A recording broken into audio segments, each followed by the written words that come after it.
আসসালামু আলাইকুম সুপ্রিয় শিক্ষার্থীবৃন্দ। আমরা মহান আল্লাহর নিকট শুকরিয়া আদায় করছি যে একটা অতিমারির পরিবেশেও আমরা আমাদের ক্লাসগুলো চালিয়ে নিতে পারছি, আলহামদুলিল্লাহ।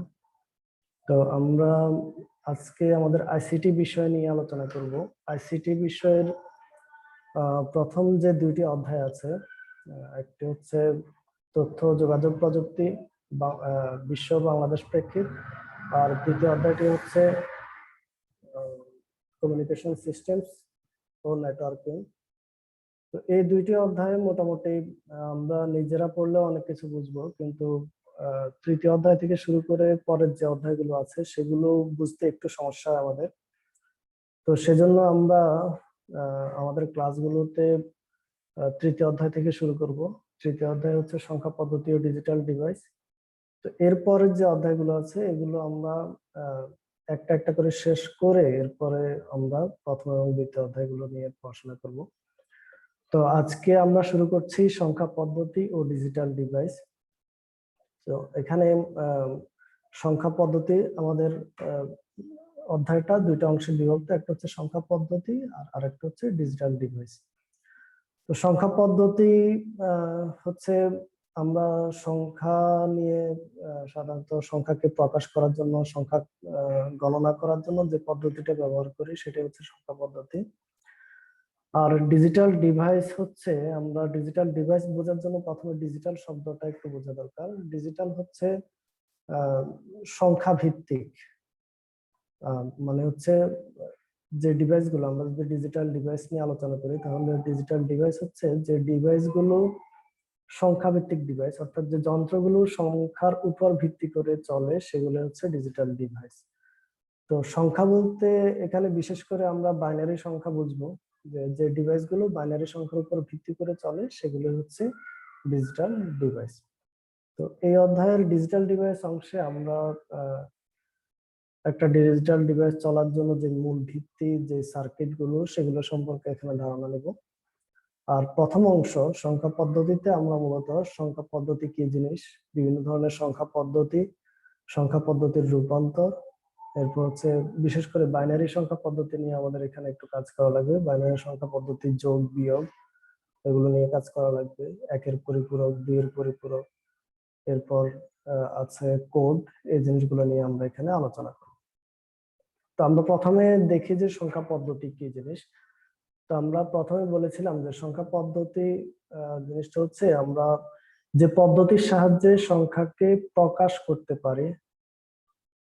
একটা হচ্ছে আমরা সংখ্যাকে প্রকাশ করব, আর আরেকটা বিষয় হচ্ছে আমরা সংখ্যাকে গণনা করব। তাহলে যে সংখ্যা পদ্ধতির সাহায্যে আমরা সংখ্যাকে প্রকাশ করতে পারি এবং গণনা করতে পারি সেটাই হচ্ছে সংখ্যা পদ্ধতি। তাহলে আমরা বোঝার চেষ্টা করি যে আসলে প্রকাশ জিনিসটা কি। প্রকাশ হচ্ছে যেমন আমি যদি একটা যেমন পাঁচ সংখ্যাটা কেমন হবে এটা যদি আমি প্রকাশ করতে চাই তাহলে আমরা এইভাবে লিখি যে এটা হচ্ছে 5। তাহলে আমি যে পদ্ধতির সাহায্যে এইভাবে 5কে প্রকাশ করতে পারবো সেটা হচ্ছে একটা সংখ্যা পদ্ধতি। এরপর হচ্ছে গণনা। গণনা জিনিসটা কি? গণনা হচ্ছে আমরা হয়তো দুইটা সংখ্যা যোগ করতে পারি, যেমন 3 যোগ 2। এখন আমাদের সংখ্যা পদ্ধতিটার এ ধরনের অ্যাবিলিটি থাকতে হবে যে 3 এবং 2 যোগ করলে কত হয় সে আমাদেরকে বলে দিতে পারে। আমরা সাধারণত যে সংখ্যা পদ্ধতি নিয়ে কাজ করি, দশমিক সংখ্যা পদ্ধতি, সেখানে আমরা জানি যে 3 আর 2 যোগ করলে হয় 5।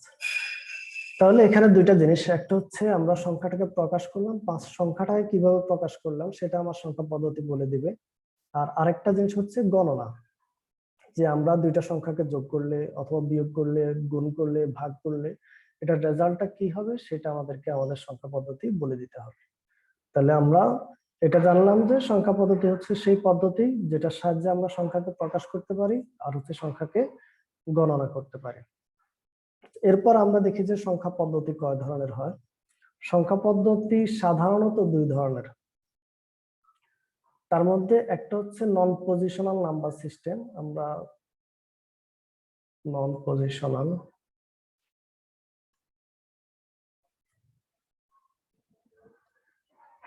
নাম্বার সিস্টেম লিখলাম, আর দ্বিতীয়টা হচ্ছে পজিশনাল নাম্বার সিস্টেম।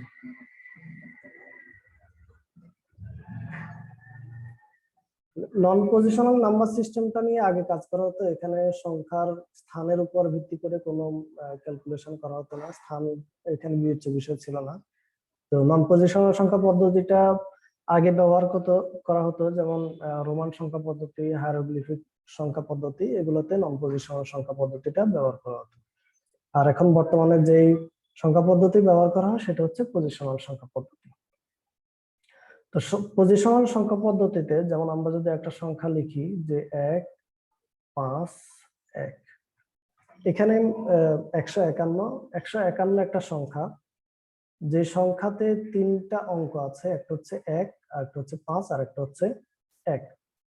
এখন আমরা ছোটবেলায় পড়েছিলাম যে 1-এর অবস্থান হচ্ছে একক, এরপর হচ্ছে 5-এর অবস্থান হচ্ছে দশক, আর পরবর্তীতে যে 1 আছে এই 1-এর অবস্থান হচ্ছে শতক। এখানে যদিও আমাদের এই 1 এখানে প্রথমে যে 1 আছে এবং পরে যে 1 আছে, দুইটা যদিও 1, কিন্তু এখানে তাদের অবস্থানের কারণে তাদের মানের ভিন্নতা চলে এসেছে। যেমন আমরা যদি প্রথম যে 1 আছে সেটাকে যদি পড়তে যাই তাহলে আমরা এটাকে শুধু 1 পড়ব, কিন্তু আমাদের এখানে তৃতীয় অবস্থানে অর্থাৎ শতকের ঘরে যে 1টা আছে সেটাকে যদি আমরা পড়তে যাই তাহলে আমরা পড়বো 100। তাহলে এই যে অবস্থানের কারণে এটা মানের পরিবর্তন হয়ে গেলে এটাই মূলত হচ্ছে পজিশনাল সংখ্যা পদ্ধতি। আমরা আমাদের এখানে মূলত পজিশনাল সংখ্যা পদ্ধতি নিয়ে কাজ করব, কারণ হচ্ছে নন পজিশনাল সংখ্যা পদ্ধতি নিয়ে এখন কাজ করা হয় না, এখন সবাই সাধারণত পজিশনাল সংখ্যা পদ্ধতি নিয়েই কাজ করে। তো আমরা পজিশনাল সংখ্যা পদ্ধতি আমাদের এখানে কি কি ধরনের পজিশনাল সংখ্যা পদ্ধতি আছে সেগুলো নিয়ে আমরা এখানে একটু ধারণা নিব। আমাদের পজিশনাল সংখ্যা পদ্ধতির মধ্যে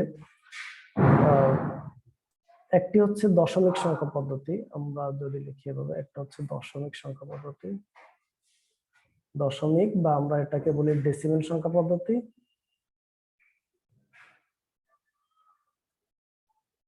এরপর আরেকটি হচ্ছে বাইনারি সংখ্যা পদ্ধতি।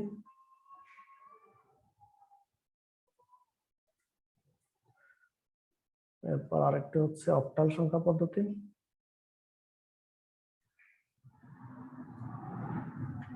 আর অপরটি হচ্ছে হেক্সাডেসিমাল সংখ্যা পদ্ধতি।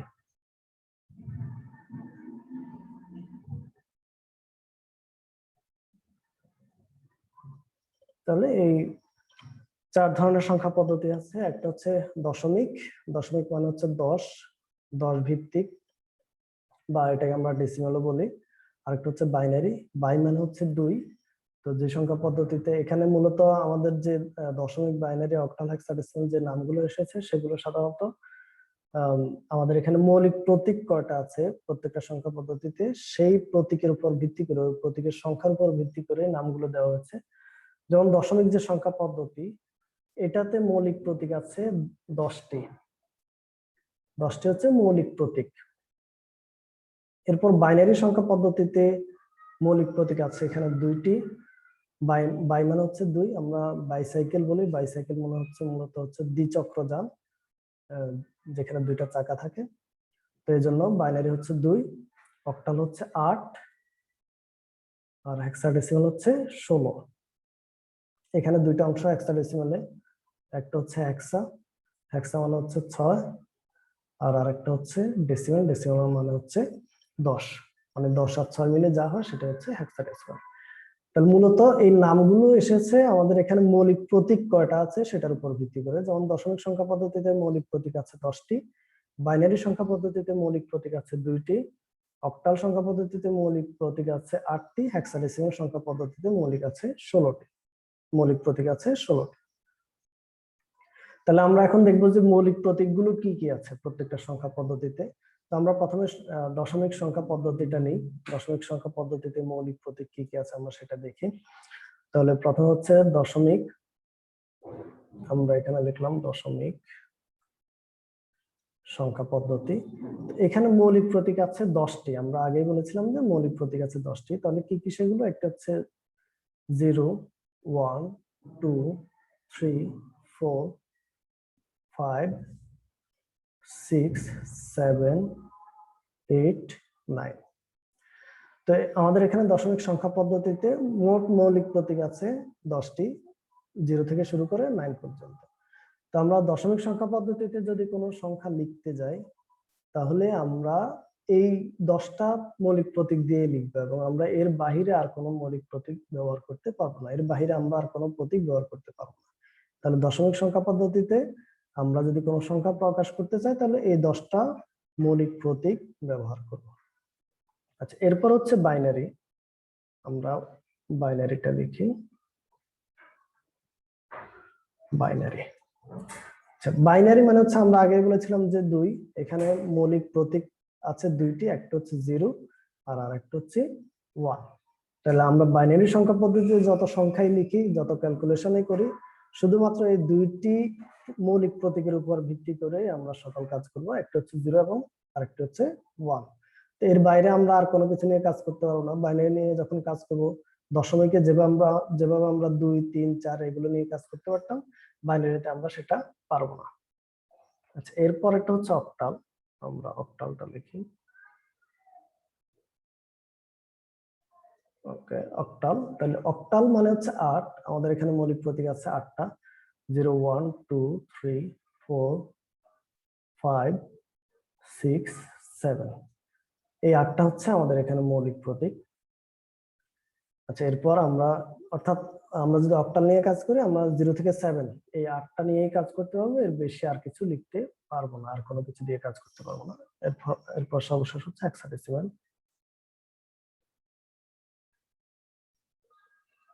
হেক্সাডেসিমাল